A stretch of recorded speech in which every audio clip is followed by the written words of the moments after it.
ఇందిరా పార్క్లో BC, ST, SC అలాగే minority కాంట్రాక్టర్లు అందరూ కూడా మహాధరణ కార్యక్రమాన్ని ఏర్పాటు చేశారు. మరి కొద్దిసేపట్లో కేటీఆర్ కూడా ఇక్కడికి రాబోతున్నారు. సో ఇక్కడ ఉన్నటువంటి ఈ కార్యక్రమంలో కూడా చాలామంది రైతులు కావచ్చు, అలాగే బీఆర్ఎస్ నాయకులు, కార్యకర్తలు, అనేక మంది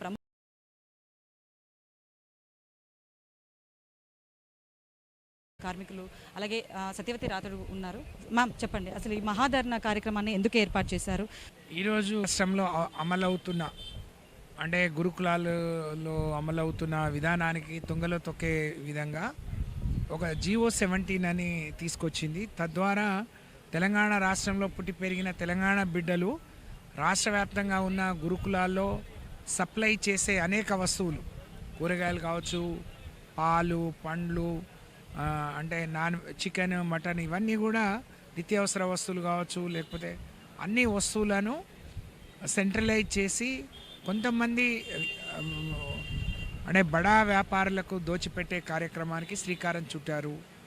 తెలంగాణలో ఉండే గురుకులాల్లో సప్లై చేసే 10-12 వేల కుటుంబాలు రోడ్డున పడే పరిస్థితి వచ్చింది. కాబట్టి GO 17ని రద్దు చేయాలని చెప్తూ మరి గురుకులాల్లో సప్లై చేసే SC, ST, BC, మైనార్టీ కాంట్రాక్టర్లకు ఊరటనిచ్చే విధంగా మరి ఈరోజు ఒకరోజు మహాధర్నాను ఇక్కడ నిర్వహిస్తున్నాం.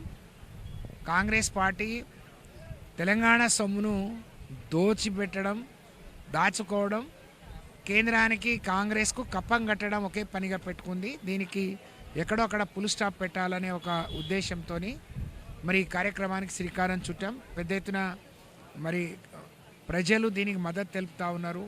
తెలంగాణలో పుట్టి పెరిగిన బిడ్డలకు లేని అవకాశాలు ఎవరికో దోచిపెట్టడం సరి అయింది కాదు. కాబట్టి దీనికి అందరూ కూడా పరిపూర్ణమైన సంపూర్ణమైన మద్దతు ఇవ్వాలని నేను కోరుతా ఉన్నాను.